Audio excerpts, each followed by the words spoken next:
Di tengah kerajaan Yan yang kacau, Pangeran Li Wei yang hilang sejak kecil hidup damai di desa. Rahasia terungkap.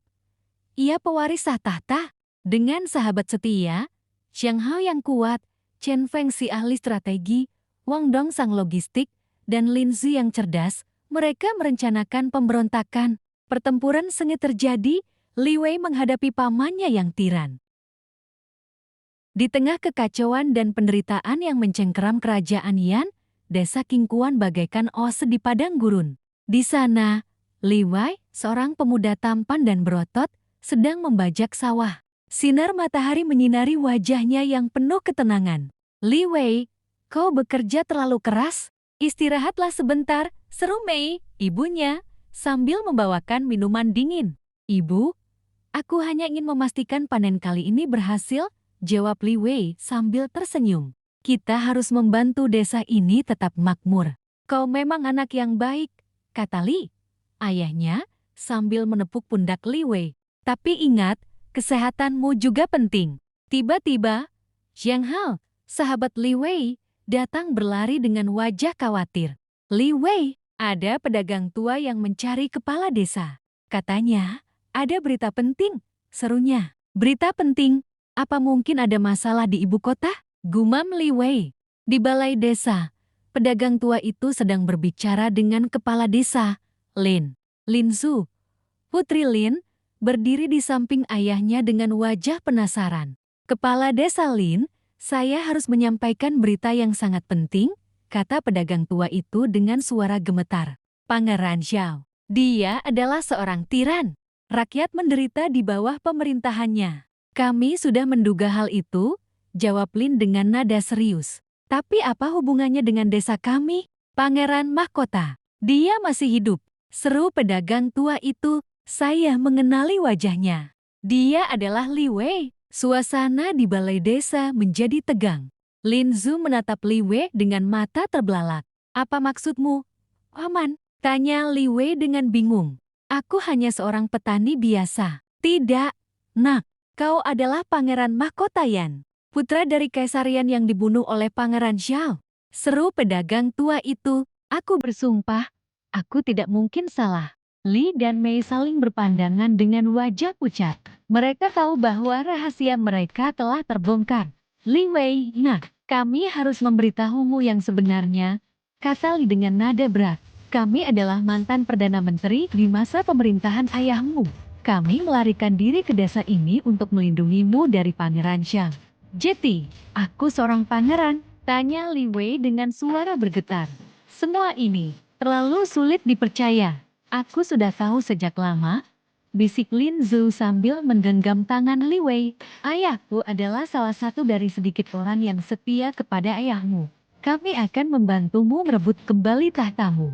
Di rumah Li Wei, sahabat-sahabatnya berkumpul untuk membahas rencana pemberontakan. Kita harus melakukan sesuatu. Rakyat tidak bisa terus menderita di bawah pemerintahan Pangeran Zhao, kata Xiang Hao dengan nada marah. Tapi bagaimana caranya? Kita hanya memiliki sedikit orang dan senjata, sahut Chen Feng dengan ragu. Kita akan menghubungi mantan jenderal dan pejabat yang setia kepada Kaisar Yan, kata Li Wei. Ayah dan ibu pasti memiliki kenalan yang bisa membantu kita. Aku akan menyusun rencana yang matang. Kita harus memanfaatkan setiap keuntungan yang kita miliki, kata Lin Zhu dengan nada percaya diri. Aku akan memastikan pasokan logistik kita aman. Kita tidak bisa berperang dengan perut kosong, kata Wang Dong dengan nada serius. Kita akan merebut kembali tahta itu, Li Wei. Aku bersumpah, kita akan melakukannya bersama-sama. Seru Jiang Hao sambil mengepalkan tinjunya. Pasukan Li Wei bergerak menuju ibu kota dengan semangat membara. Mereka menghadapi perlawanan yang sengit dari pasukan Pangeran Zhao.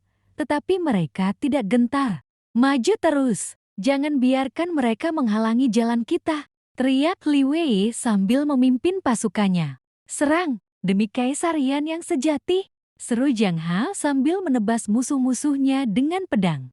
Lindungi Li Wei, kita tidak boleh membiarkan dia terluka, seru Chen Feng sambil mengatur strategi pertempuran.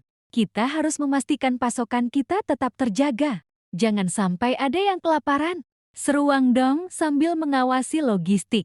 Li Wei, ingatlah tujuanmu. Rakyat membutuhkanmu. Seru Lin Zhou sambil memberikan semangat kepada pasukannya. Pertempuran terakhir terjadi di depan gerbang istana. Li Wei menghadapi Pangeran Jia dalam duel yang menegangkan. Kau tidak pantas menjadi kasar.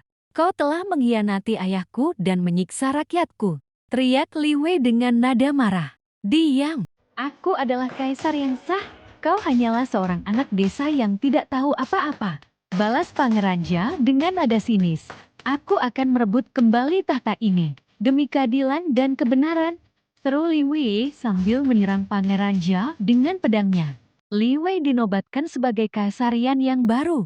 Ia berpidato di hadapan rakyatnya dengan suara lantang dan penuh keyakinan. Rakyatku, aku bersumpah, aku akan memerintah kerajaan ini dengan adil dan bijaksana. Aku akan melindungi kalian dari segala macam bahaya dan memastikan kalian hidup makmur dan bahagia. Seru Li Wei. Rakyat bersorak gembira mendengar janji Li Wei.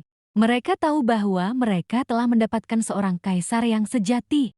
Li Wei menikahi Lin Zhou, wanita yang selalu berada di sisinya. Mereka berdiri di balkon istana, saling berpegangan tangan, dan menatap rakyat mereka dengan senyum bahagia. Kita akan membangun kerajaan yang lebih baik bersama-sama, bisik Li Wei kepada Lin Zhou. Aku percaya padamu, Li Wei. Aku akan selalu mendukungmu, jawab Lin Zhou sambil membalas senyumnya. Epilog, kisah Li Wei. Pangeran mahkota yang hilang dan merebut kembali tahtanya menjadi legenda yang diceritakan dari generasi ke generasi. Ia dikenang sebagai kaisar yang adil, bijaksana, dan mencintai rakyatnya.